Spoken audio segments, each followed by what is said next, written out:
pleasant good morning to all.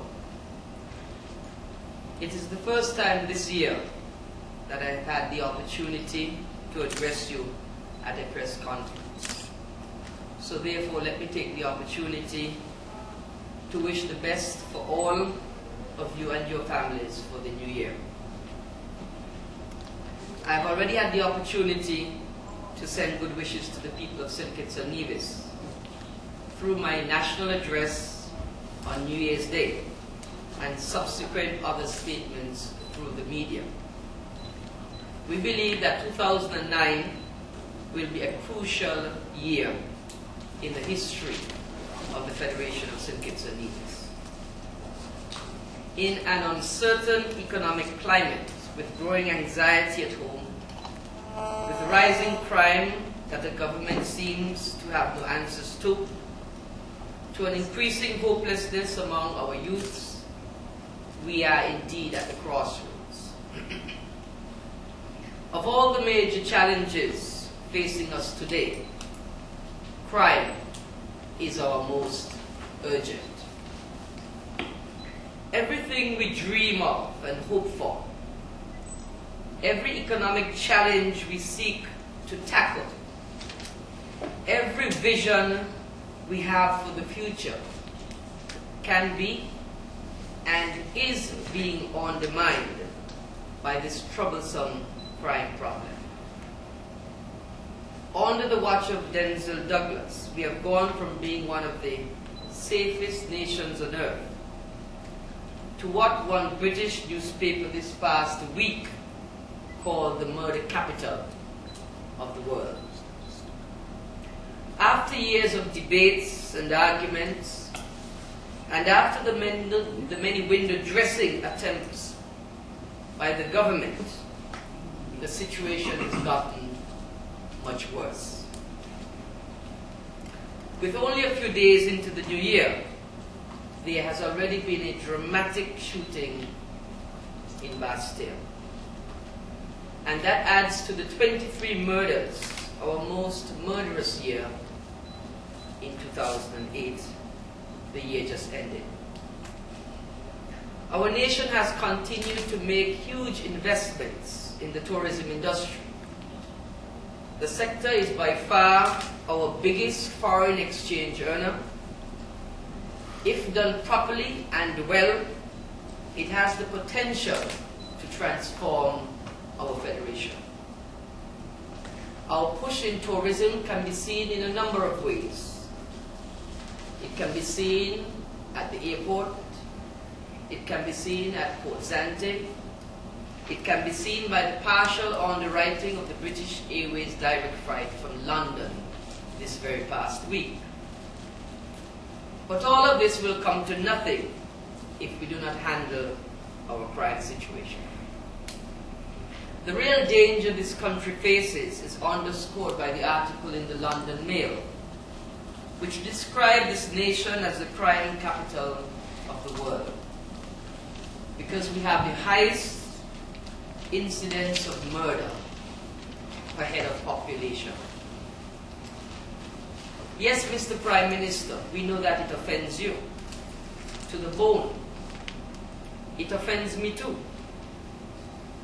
But let's not beat upon the messenger. Let's look at the message. Are we satisfied with the crime situation in the Federation? That is the question that requires an answer. If you are not satisfied with the crime situation in our Federation, then it is your duty, Mr. Prime Minister, as Minister of National Security and ultimately the Prime Minister, it's your responsibility to fix the problem. What has occurred has not occurred and happened overnight. It has happened over a number of years under your watch. And you must take responsibility for the state of affairs. Such reporting as we have seen in the London Mail, that will be read by millions in our tourist-dependent markets, will surely undermine all our investments and all of our marketing efforts and initiatives. But what has this administration done? They have effectively fiddled while Rome has burned. The response by the Prime Minister to this crime wave has been based on a series of excuses and petty counter-arguments rather than a well-thought-out strategy. Instead of dealing with the fundamental issues, the Denzel Douglas regime has resorted to attacking the press and anybody else brave enough to speak out and say that enough is enough. The Prime Minister, who became National Security Minister in June of last year, still owes the population an explanation as to why he and his government did not support Minister Astafan in his quest to get new initiatives, crime initiatives, going.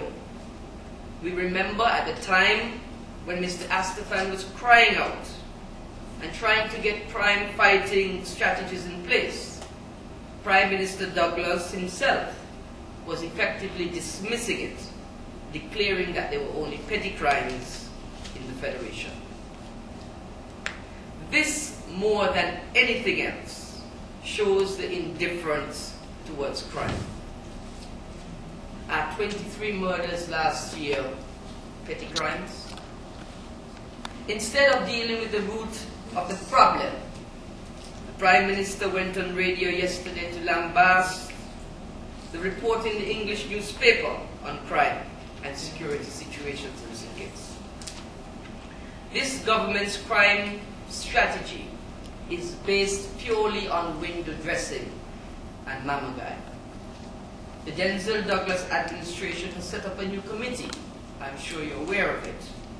Another talk forum on crime. It apparently is set to replace the National Security Council, which never did function.